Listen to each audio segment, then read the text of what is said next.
Kids, welcome back, everyone. This is part 3 of the King's Castle, King James, along with Blair Chopin. Hey, guys. And right now I want to switch gears and talk about something that took place after Raw this past Monday night. That was the all-important and very compelling Shane McMahon Tell-All podcast, which was hosted by WWE Hall of Famer Mick Foley. McMahon!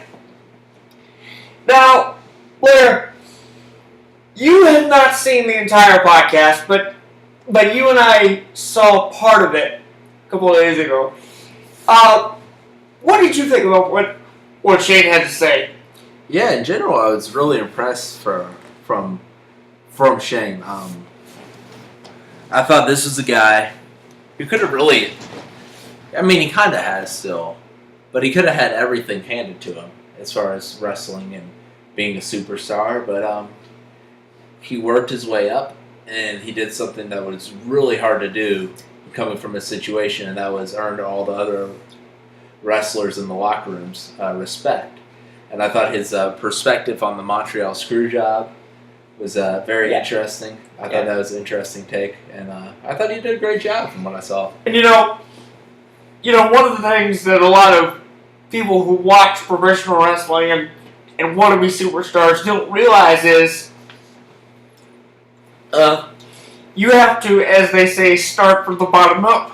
So you could started from the bottom, now we're here. You could start from the ring crew, and then you could move on to be a referee, and then you could possibly get a contract. Right. So Shane talked a lot about that, as you know. Were you surprised by any of the things he was saying about how difficult it really is? No, I mean, us being fans, you more of a fan than me, but us being fans of the industry know it's 300 days out of the year on the road. Right. Uppers to wake up, downers to fall asleep, multiple injuries all the time. It's something that, I mean, even if you're the son of the boss, if you're going to commit to being a pro wrestler, you have to do it out of love for the game. Without question. And that's, I mean, nothing he said was surprising to me. I was just kind of surprised that he would want to do it in general, but I think psychologically. Why is that? Because, I mean, that's the same discussion we had after WrestleMania. Was you're going to inherit an empire. And you're jumping off the top of a cage, risking it all. I mean, this is a guy who, if he wanted to, could sit back and just let the cash come in and have an easy life. And he does for the most part. But I think, like, him wanting to prove himself as a wrestler is something psychologically in him to prove himself that he can do this and prove that he's a tough guy and that he can work his way up. And I think that's really commendable for the most part. I would probably have to agree. But there's a lot of things that you didn't see that I actually caught on ahead of you. As far as the WrestleMania storyline is concerned, this is gonna come as a surprise. Shane actually said that WrestleMania storyline with him and The Undertaker was The Undertaker's idea. He wanted to have a show stealer with Shane McMahon, and as far as you said, the whole jump off the cage thing, I mean, nobody saw that coming when Foley did it back at King of the Ring in 1998. But in this case, Shane knew. Shane knew that was coming. But us as fans, we were not expecting it from him at all. I think we would have expected it more out of Foley.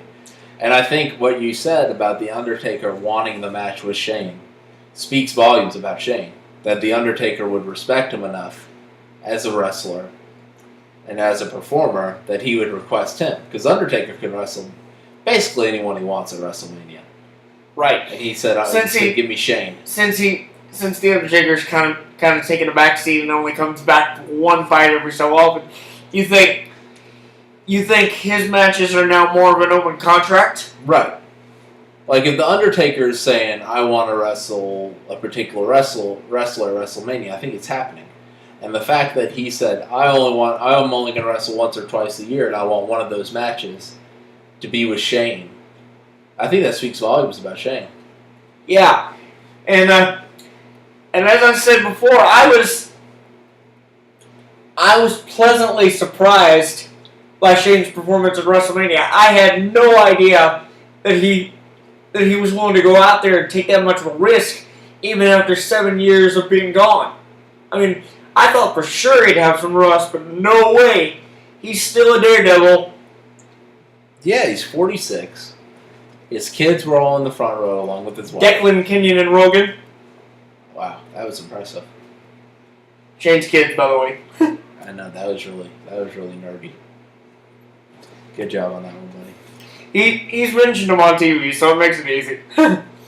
So there was Decker, Declan, Keeneland, Kenyon, and Reagan, and Rogan. They're all there in the front row. Yeah, along with his wife. You know her name? Marissa. So Decker, Keeneland, it's Reagan, Declan, Kenyon, and Rogan. Decker, Keeneland, and Reagan, and Melissa were out there. I'm so sorry, Shane. And Shane still took that risk. It's amazing. It really is when you think about it. Yeah. And love of the game, Jamesy. And the thing is, I think what was even more compelling about that whole thing in general, the whole storyline, was the fact that he was willing to share that with his family, because as you saw, his kids actually came out with him to his music at WrestleMania. And I thought that was amazing. It shows how much of a dedicated family man he is. So I have so much respect for Shane O'Mac as a human being and as a wrestler because of that. Yeah. So, congratulations to Shane O'Mac. Keep up the good work and keep making that money. Money.